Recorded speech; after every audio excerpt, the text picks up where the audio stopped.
بسم الله الرحمن الرحيم. يا أيها المدثر قم فأنذر وربك فكبر وثيابك فطهر والرجز فاهجر ولا تمنن تستكثر ولربك فاصبر فإذا نقر في الناقور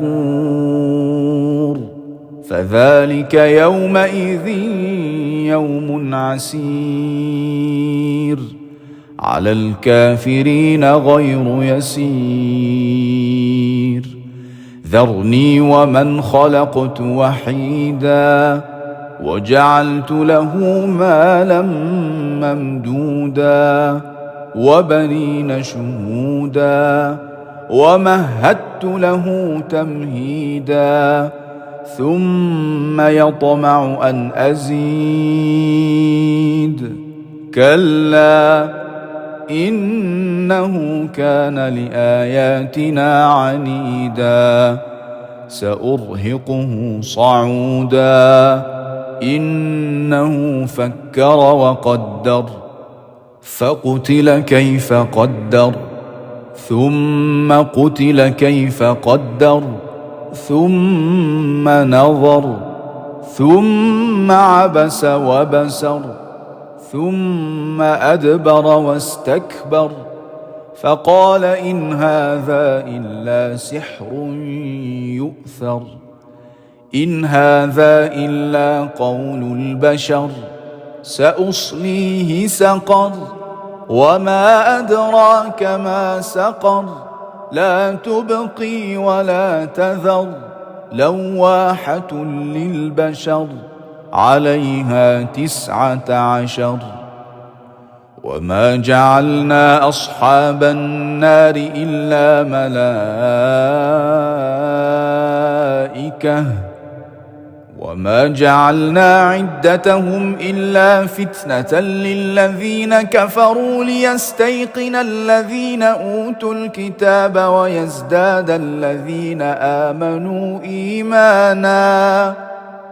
ولا يرتاب الذين أوتوا الكتاب والمؤمنون وليقول الذين في قلوبهم مرض والكافرون ماذا أراد الله بهذا مثلا كذلك يضل الله من يشاء ويهدي من يشاء وما يعلم جنود ربك إلا هو وما هي إلا ذكرى للبشر كلا والقمر والليل إذ أدبر والصبح إذا أسفر إنها لإحدى الكبر نذيرا للبشر لمن شاء منكم أن يتقدم أو يتأخر كل نفس بما كسبت رهينة إلا أصحاب اليمين في جنات يتساءلون عن المجرمين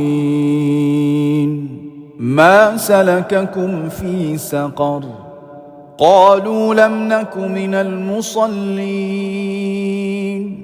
ولم نك نطعم المسكين وكنا نخوض مع الخائضين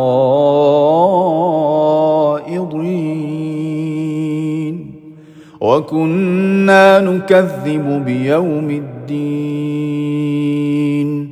حتى أتانا اليقين فما تنفعهم شفاعة الشافعين فما لهم عن التذكرة معرضين كأنهم حمر مستنفرة فرت من قسورة بل يريد كل امرئ منهم أن يؤتى صحفا منشرة كلا بل لا يخافون الآخرة كلا إنه تذكرة فمن شاء ذكره وما يذكرون إلا أن يشاء الله هو أهل التقوى وأهل المغفرة